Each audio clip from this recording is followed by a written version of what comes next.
Muna recently got a job that made him relocate from the village to the city. He has been in the big city for just 2 months, and the only road he knows to walk is a very busy road, so Muna will have to wake up by 4 a.m. if he wants to get to work by 7 a.m. When he complained at work about his struggles, one of his colleagues told him about a shorter route to work from where he lived. So one morning, Muna decided to wake up his usual time and try the new route as early as he could, so even if he missed his way, he will be able to find his way before the time clock 7 a.m. That fateful day, as he was going through his new route to work, using the GPS on his phone, the network on his phone was going off and on, due to poor network in the area he passed. Halfway into this unknown route, Muna was getting lost, so he decided to park his car and ask around for directions. As he parked, a young lady opened his car back seat door and hurried in. Then she shouted, "Please drive, drive, they are coming after me." Muna, sensing that the lady was in danger, quickly moved the car. As he drove for a while, he asked the lady, "Are you okay? What is going on? Who is after you?" But the lady did not answer. Muna looked back and noticed that the lady had passed out. He quickly parked the car, ran out and opened the back door to check on the lady, but she has fainted. Muna's eyes widened in shock. "What kind of trouble is this?" he said in a shaky voice. "How can this happen to me? Do I drop her off by the road? But if I do, she might die." He entered the car and drove the lady to the nearest hospital. As he got there, the lady was quickly rushed into the ICU, while he sat there trying to process what just happened. The police came into the hospital and told Muna he was under arrest. Muna was shocked. "Arrest? For what?" he said. As his whole body was shaking, the policeman put a handcuff on him and said, "For the kidnap and killing of Senator Omoro's first daughter, Amido." Muna's heart dropped. "Kidnapped and killed who? Is she dead?" Muna asked, as his body felt lifeless. "But officers, she ran into my car on my way to work and I just gave her a lift. I don't even know who she is." "You will explain yourself at the station. They took him away." Muna could not believe his eyes. He was led to the police station and locked up. At the police station, Muna learned that the lady he gave a lift is Senator Omoro's first daughter, Amido, who was kidnapped a few days ago. The next day, Senator Omoro came to the police station to see Muna, who told him the whole truth, but the senator assumed that Muna was working with his political enemies, so he paid the police chief a lot of money to torture Muna till he tells the truth and reveal his other accomplice. Muna was beaten up by the police and was left in the cell without food. Nobody came to visit him because he was new in the city and had no friends yet. His colleagues at work did not know what was going on or where Muna is. As Muna sat in the police cell, he remembered his parents. He cried bitterly because he felt he has finally let his parents down, being the only surviving child in his family, after a fire broke out in their house and killed his elder brother and younger sister, while him and his parents were at church for midweek service. That fateful day, Muna's younger sister was having a running tummy, so his parents asked their first son, Muyi, Muna's elder brother, to look after his little sister, while they went to church. Just for them to be called at church, that their house was on fire. Muna's elder brother was trying to cook something for his little sister to eat and the gas exploded. It's been many years since it happened, so Muna, being the only child, had the blessings and care of his parents, so when he brought the news of getting a job in the big city, it was a difficult decision for his parents to allow him leave home and move to the city alone. Now just in 2 months of being in the city, Muna might not walk free in his life again. The police chief told him to call his family and inform them, before he will appear in court, so that whatever happens, his family would be aware. Muna refused. He didn't know how to pick the phone and break such a news to his parents. The news might kill them faster than the court outcome. After 3 days of torturing Muna, without food and constant beating in his cell, Muna agreed to killing the senator's daughter. He felt it was better for him to say he did it and take his chances in court than to die in the hands of the corrupt policemen in the station.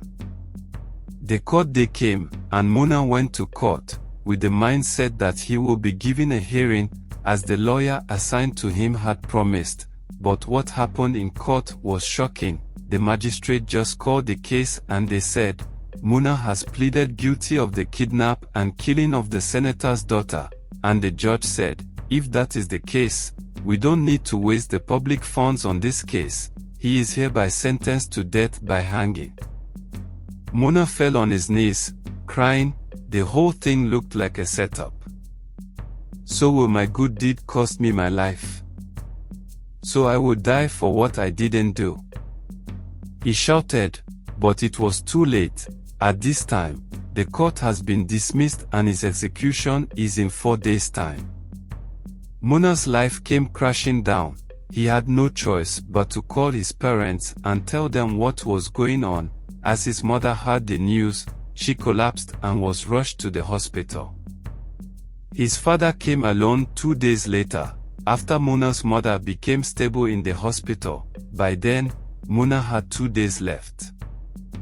As Muna's father got to the city, he went straight to the police station. After speaking with Muna, the whole thing looked like a horror movie. How do we get you out of this? Muna's father said, in a croaky voice that shows he has been crying. Muna sat there. He had given up. He said to his father, Dad, I am sorry, but only the senator can change this ruling.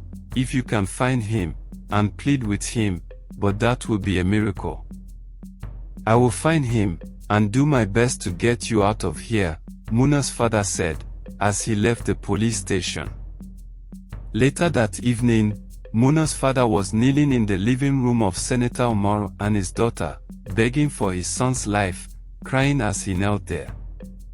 Your son took the life of my first daughter, Amida.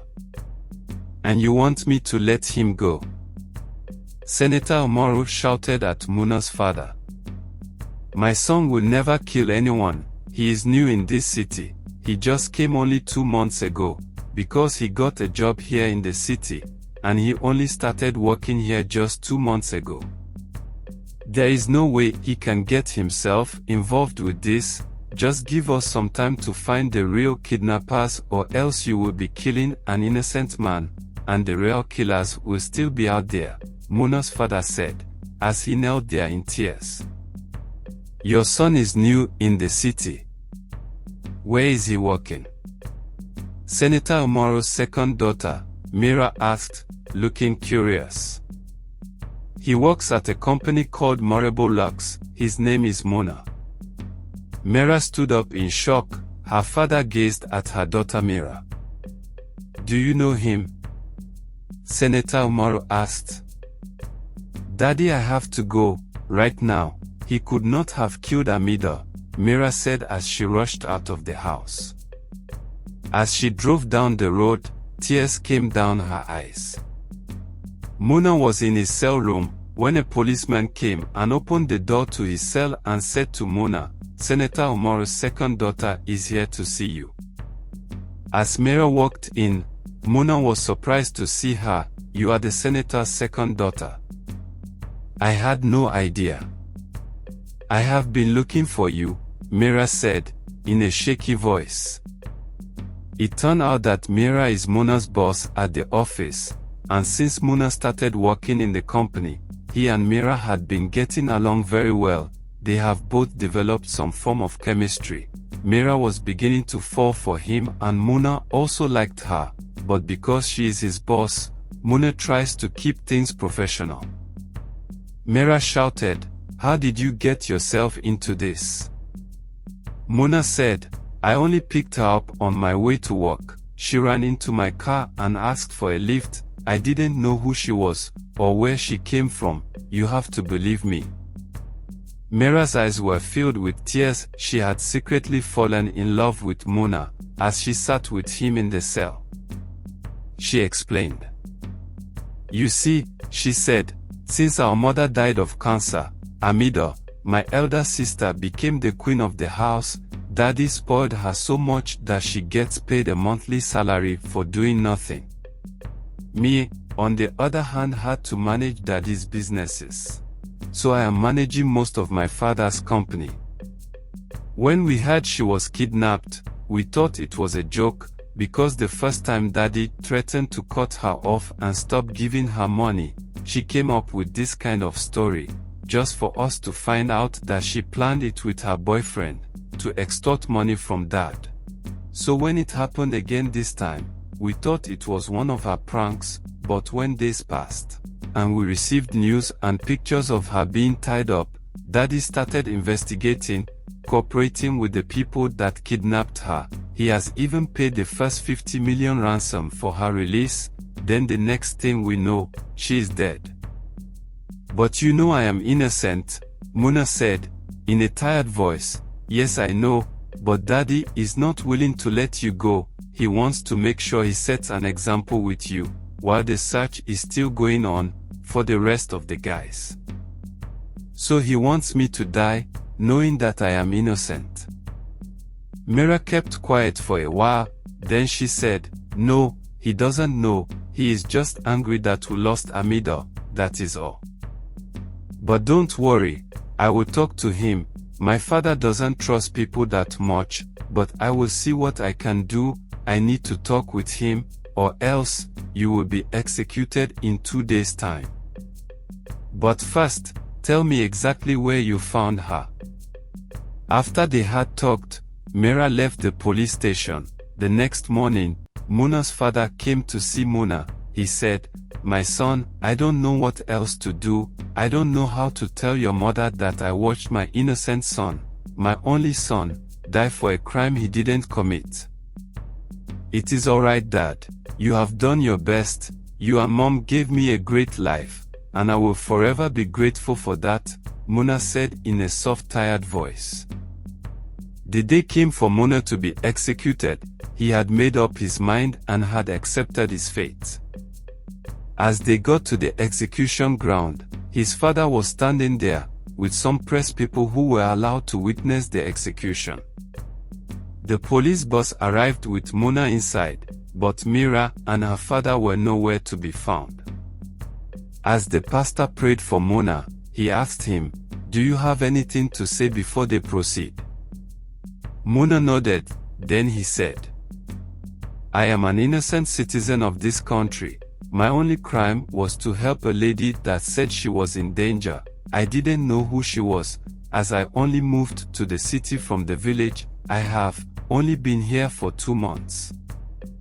For the senator who lost the daughter, I am sorry, but today, one of the most wonderful parents in the world, my dad and mom, will lose their only son, for a crime he didn't commit.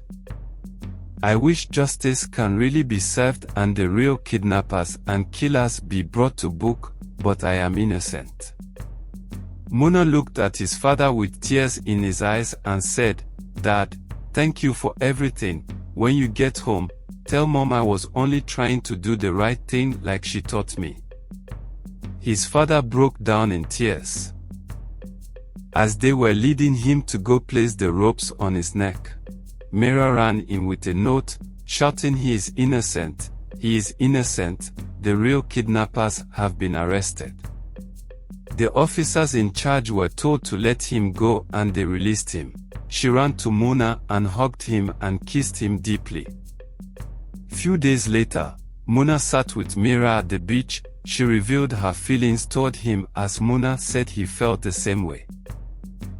Mona asked, "How did you find the real kidnappers?" I used the information you gave me about where you found Amida, and I got the special police squad to launch a serious investigation in that area.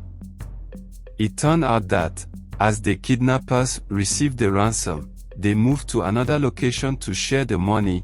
They left one man to watch over Amida, so Amida asked for a stick of cigarette and the guy gave it to her. She somehow managed to set fire in the room where she was being held, but the man that was left with her had gone to buy food before he came back and found the smoke all over the place.